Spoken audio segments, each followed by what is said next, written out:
Bien, alors avant ça, d'où vient cette expression? Quelles sont les origines? Alors d'abord, elle nous vient du contexte d'après-guerre, si je veux chercher très lointainement l'irruption de cette affaire-là. L'après-guerre, les années 50, voilà, imaginez un monde où on découvre grâce aux médias, mais grâce aussi à tout ce qui est en train de se mettre en place au niveau de la Société des Nations, etc., qui est le début de la mondialisation telle qu'on la connaît. C'est lointain de racines, on cherchait de ce côté-là. On commence à être très soucieux de la chose, de ce qui se passe. Au niveau du tiers-monde, par exemple, une réalité extrêmement présente. On sort d'un contexte de guerre.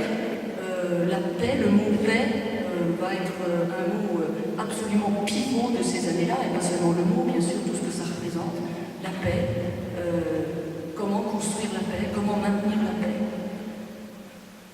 Et puis, c'est cet Occident qui commence à sortir dans ces années d'après-guerre, on est déjà dans les 30 glorieuses, l'enrichissement commence à s'installer, et l'enrichissement des uns va faire apparaître de manière criante la pauvreté, misère des autres.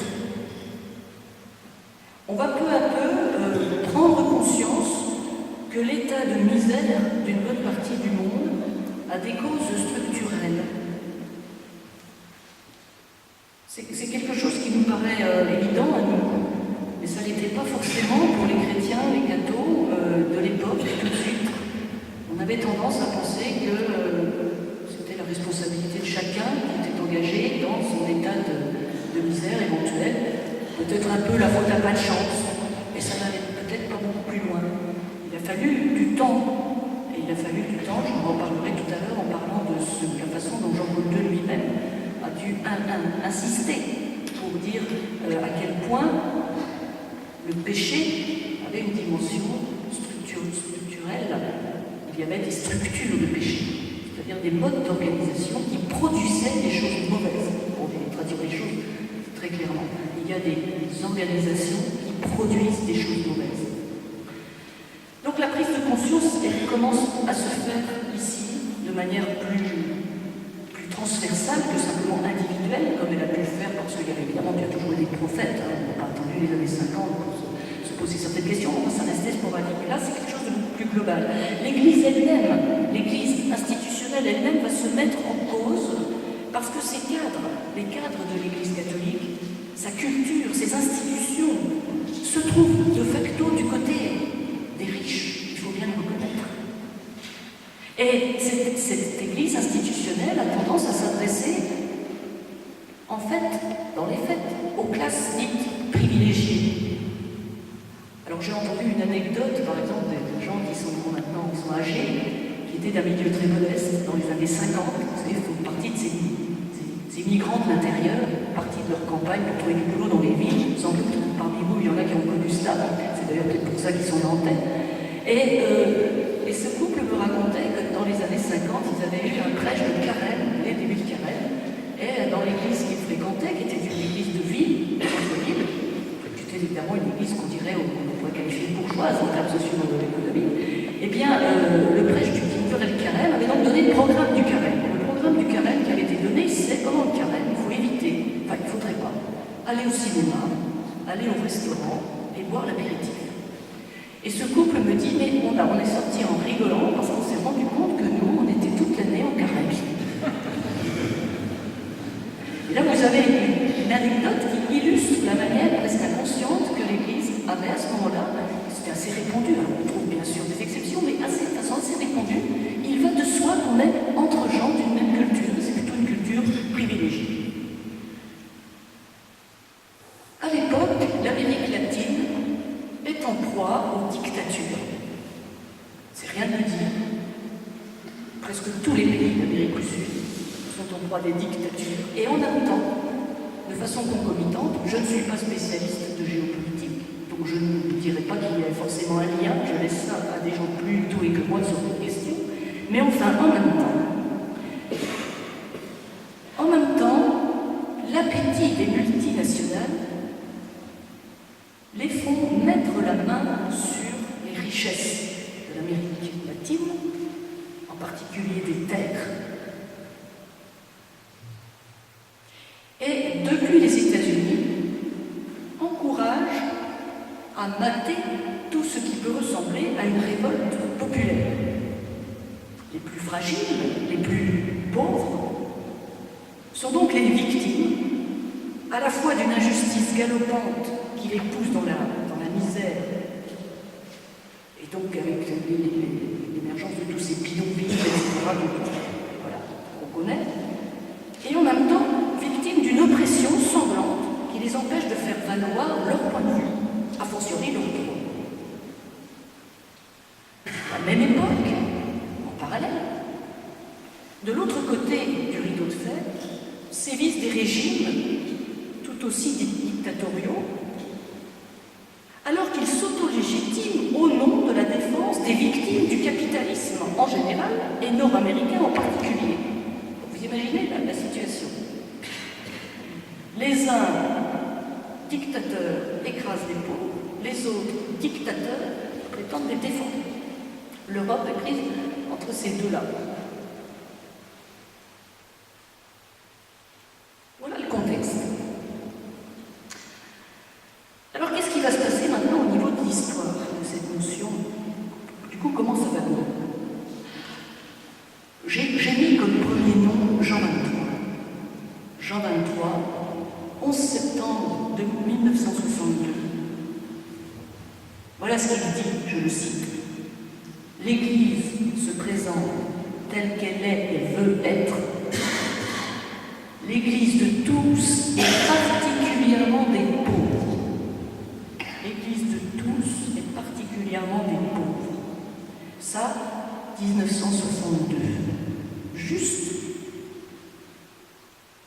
au moment où le concile va démarrer. Le concile, deuxième date à retenir. Donc, je rappelle, 1962-1965.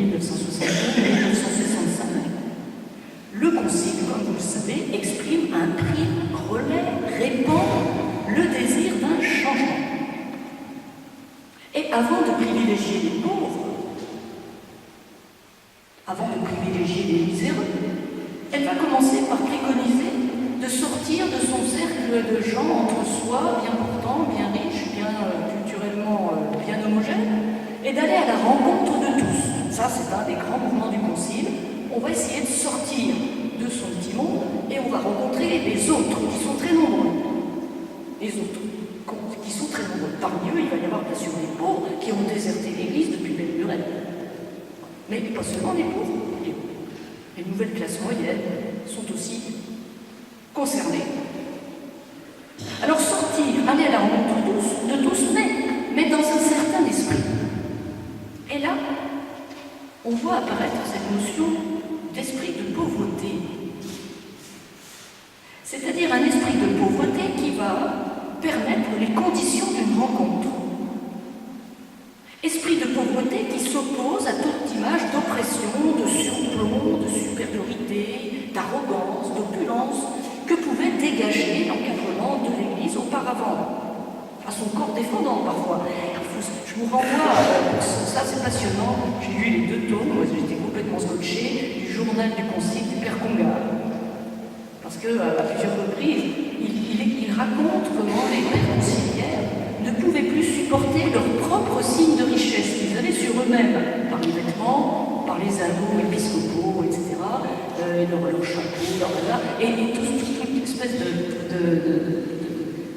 d'habitudes qui s'étaient installées autour d'eux, des habitudes qui, de l'extérieur, donnaient l'impression vraiment de luxe. Voilà. Ils ne se supportaient plus comme ça. Et c'était pas idéologique comme affaire, c'était un ressenti. Je crois que ça fait partie de la façon dont l'esprit parle aux églises, vous voyez, quand ça précède l'idée qu'on peut en avoir. Mais à un moment, on se sent plus raccord, comme on dit. Voilà. Alors ils se dépouillent, les pères du concile vont se dépouiller dans leurs attributs d'évêques, d'archevêques, etc. Je vous rappelle, il y a encore les Kappa Magna, vous connaissez les Kappa Magna, 12 mètres de traîne, 12 mètres de long, de traîne rouge, en mémoire des 12 apôtres, les pauvres. 12, il fallait des enfants de cœur pour porter tout ça. Oui, alors avec ça, vous ajoutez les dentelles, les petites chaussures à pompons et tout ça. Évidemment, ça intéresse les gens qui aiment l'exotisme, ça intéresse. Les gens qui aiment l'évangile, beaucoup moins déjà. On est Il y en a un d'ailleurs juste à la fin de Benoît XVI, je vais dire de son père, je cherche les mots. Il y a quelqu'un qui avait sorti ça, il y avait un archevêque qui avait ressorti la Capa Magna. Bon, alors, voilà, alors tout le monde est tombé sur lui en ridiculisant, donc à mon avis, il a tout rangé dans la moire. Enfin, ça veut dire que ça, il y a quand même quelque chose qui dort. Bon. Alors, rencontrer les autres dans un esprit de pauvreté, sortir, descendre de son piédestal, descendre, et puis se retrouver d'homme à homme, de personne à personne, avec nos contemporains. Voilà quelque chose qui parle d'un esprit de pauvreté. D'ailleurs, le père Congar, en 1963, publie un livre qui aura un grand retentissement, dont le titre est « Pour une église servante et pauvre ». 1963. Pour une église servante et pauvre. Eh bien, accoler église avec servante et avec pauvre, je vous assure que ça a fait son effet. Ça a fait son effet. Il y avait quelque chose de profondément révolutionnaire d'accoler ces mots-là ensemble. Pour une église servante et pauvre. Toujours autour du concile, dernière date que je vous donne, et c'est intéressant parce que c'est vraiment une période dans l'Église, une espèce de densité comme ça qui s'est manifestée. Il y a évidemment la fameuse date du 16 novembre 65, c'était juste à la fin du concile. Voilà qu'une quarantaine d'évêques, de pères conciliaires se réunissent pour célébrer l'Eucharistie dans les catacombes de Romaine, de Domitique. Alors, ce sont des catacombes aménagées pour qu'on puisse y célébrer la messe. J'insiste là-dessus, il n'était pas dans les catacombes parce qu'il voulait se cacher, il était dans les catacombes parce qu'il faisait mémoire de la première histoire, de l'enseignement de l'Église, du côté en particulier des martyrs. Donc ils étaient réunis autour de l'Eucharistie et ils ont signé un pacte qu'on a appelé le pacte des catacombes, par lequel ils s'engageaient à privilégier pour eux-mêmes une vie simple, sobre, proche de celle de leur peuple, et à servir les pauvres. Car une quarantaine d'évêques. Parmi eux, on trouve une figure extraordinaire sur le thème qui nous occupe ce soir, c'est évidemment Don Helder Camara. Don Helder Camara. Archevêque brésilien, je le rappelle. Il était né en 1909. Il est décédé en 99. Voilà, il a vraiment, on peut dire qu'il a fait tout le XXe siècle. Et c'est dont Helder Camara était l'un des principaux animateurs de ce groupe. Et c'est lui qui va contribuer à définir l'option préférentielle pour les pauvres, en particulier lors de l'assemblée de la conférence des évêques de l'Amérique latine, la fameuse conférence qu'on appelle le CELAM, qui s'est réunie à Medellín en 1968. Alors là, si vous entendez parler de la conférence de Medellín, ça y est, hop, vous savez ce que c'est, 1968. Hein, et là, les évêques sud-américains prennent une option préférentielle pour les pauvres.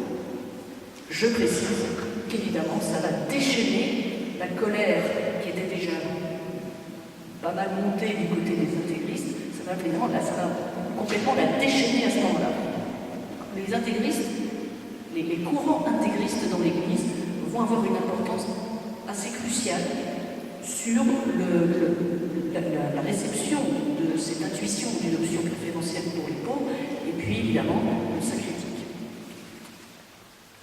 Alors apparaissent donc, on est à la fin des années 60, tout ça se fait, comme ça, tout ça se fait en principe toujours dans l'Église, hein, c'est-à-dire qu'il y a toujours des figures prophétiques. C'est comme le concile il n'est pas tombé comme ça du jour au lendemain, il y a beaucoup de figures prophétiques qui l'ont appelé, qui ont exprimé des choses que le peuple sentait, ressentait. Alors certains ont souffert d'être un peu trop en avance d'ailleurs, hein, le temps qu'on comprenne ce qu'il voulait dire et qu'on accueille ce qu'il voulait dire comme dans l'esprit. Ils ont parfois souffert d'une mise à l'écart, hein, on pense à un certain nombre de personnalités. Mais voilà, donc il y a des choses qui se cherchent dans le peuple, quelques prophètes arrivent à le dire un peu clairement. Ça permet de cristalliser les intuitions, et puis petit à petit, voilà, l'Église discerne et accueille dans tout ça ce qui lui paraît aller dans le sens de l'esprit. Donc ces changements se font progressivement. La conférence de Medellín, c'est pareil, elle n'est pas vue comme ça. Je veux dire, ce sont des évêques qui avaient conscience de ce qui se passait dans leur continent, dans ce sous-continent énorme qu'est l'Amérique latine, et ils se rendaient compte que l'Église ne pouvait pas continuer a semblé accepter un état de fait qui se retournait contre les plus faibles, les plus vulnérables. Donc, une option très importante ici qui a été prise. Et puis, peu à peu, eh bien, ça se met en place, je dirais, sur le terrain. Les communautés ecclésiales de base, voilà. Les prêtres sont au contact des gens, ils vont habiter au milieu d'eux, dans les bidonvilles, au milieu d'eux, et puis ils créent cette communauté de base, c'est-à-dire qu'on se connaît, c'est-à-dire qu'on célèbre la messe là, au milieu des gens, etc. Et puis il y a les catéchèses, et puis on s'occupe des problèmes sociaux en même temps. Tout ça se répand. Dans les années 70, ça commence au début des années 70 bien sûr, ça prend énormément d'ampleur, d'abord en Amérique latine, ensuite dans les Philippines, et les théologiens réfléchissent à la façon dont ces expériences-là éclairent la foi de manière nouvelle, et dans l'autre sens, comment la foi chrétienne peut prendre en charge ce qui se vit au niveau spirituel du côté de ces communautés de base. Et on voit donc apparaître ce que l'on va prendre l'habitude de nommer les théologies de la libération. Et dans ces théologies de la libération, je vous dirai quelques mots tout à l'heure pour savoir pourquoi on les appelle les théologies de la libération, l'option préférentielle pour les pauvres est l'axe central. L'axe central. Autour de la théologie de la libération, il y a évidemment beaucoup de noms, mais il y en a un qui est absolument incontournable, c'est celui de Gustavo Gutiérrez, qui est né en 1928, qui est décédé chez nous. Gustavo Gutiérrez, les prêtres, philosophes, péruviens. Alors ici, la Bible, dans les communautés de base, la Bible est lue par et à partir de ceux qu'on appelle les pauvres. C'est complètement nouveau. Lue par et à partir des pauvres. Et cette Bible lue de cette manière éclaire la théologie d'un jour nouveau, mais aussi l'ecclésiologie, la façon de faire l'Église ensemble, mais aussi la pastorale. Car elle met en relief une ligne qui avait été quelque peu mise en veille, quelque chose qui pour vous peut-être, pour nous peut-être maintenant, je ne sais pas, j'espère en tout cas, va de soi, mais qui avait semblé être oublié à ce moment-là. C'est quoi ? C'est que l'injustice est une offense à Dieu. L'injustice est une offense à Dieu. Et allant avec cette affirmation-là, ce rappel-là, qui est un rappel biblique, la libération de situations d'oppression dont la misère fait partie, la libération de situations d'oppression est partie intégrante du salut promis et accompli par Dieu. Le salut promis et accompli par Dieu inclut la libération de la misère.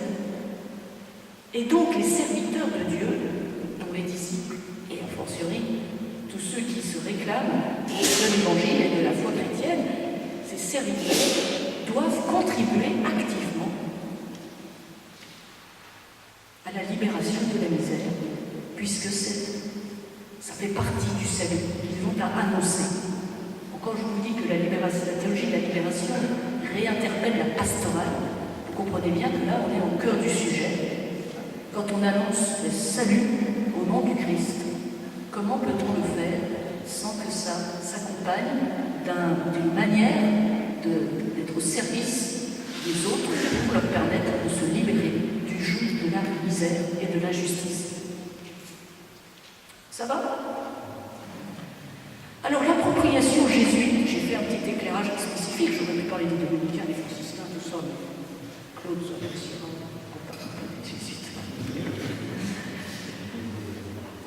Mais surtout parce que, et ça a beaucoup marqué l'ensemble de l'Église, il faut être clair.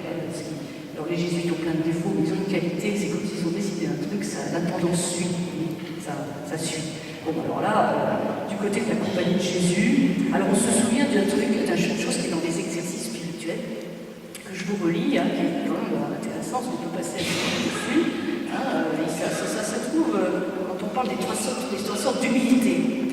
Nous avons une phrase intéressante.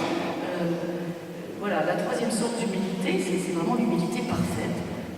Voilà, alors, ça veut dire quoi? C'est quand je veux et je choisis pour imiter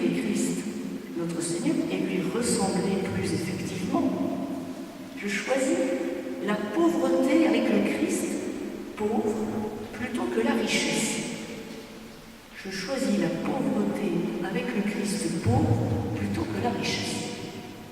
Ah, alors on se souvient de ça. Et on se souvient aussi, on récupère une lettre de Saint Ignace datée du 6 août 1567. Lettre dans laquelle il écrit, je le cite, « Le pauvre est si grand devant Dieu que Jésus-Christ a été envoyé sur terre spécialement pour eux. » Le pauvre est si grand devant Dieu que Jésus-Christ a été envoyé sur terre spécialement pour les pauvres. D'ailleurs, très concrètement, Saint Ignace va prendre avec ses compagnons, il va prendre soin des misoureux qu'il rencontre. Je crois même qu'il a ouvert une maison pour accueillir des femmes en permission. Des prostituées. Casa Martin, je crois. Ah, c'est ça. Bon. Et donc, très concrètement, c'est pas les paroles en l'air. Alors, les jésuites sont réunis en congrégation générale. Vous savez que pour eux, ça correspond à peu près à ce qu'on appelle les chapitres dans les congrégations, sauf que ça n'arrive pas régulièrement chez eux. C'est quand ça leur chante.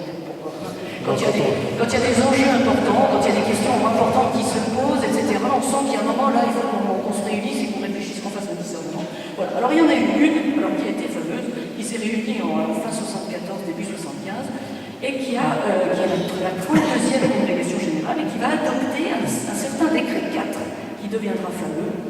Je le cite.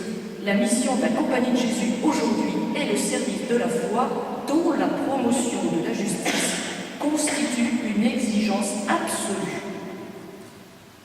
Le service de la foi dont la promotion de la justice constitue une exigence absolue en tant qu'elle appartient à la réconciliation des hommes demandée par leur réconciliation avec Dieu. Voilà. Bon. Annonce de la foi, promotion de la justice, ça va être la façon dont on va vulgariser cette intuition-là, cette idée-là, cette option-là. Et derrière cela, on va trouver une autre figure, et à chaque fois je me suis noté une figure, on a eu Jean 23, on a eu Congar, on a eu Guterres, ici on ne peut pas ne pas citer Pedro Arrupe, le père général de la compagnie, qui lui aussi a traversé le XXe siècle, puisqu'il est né en 1907, décédé en 1991, et il était supérieur de la Compagnie de Jésus entre 65 et 83. Et je crois que c'était un personnage, enfin une personne extraordinaire, parce que on en connaît, il y a des personnes qui l'ont fréquenté, c'est vraiment une personne plus qu'un charisme. Hein, on peut parler, on ne va pas évidemment engager la canonisation par l'Église, mais en tout cas on peut parler d'une forme de sainteté assez évidente chez cet homme.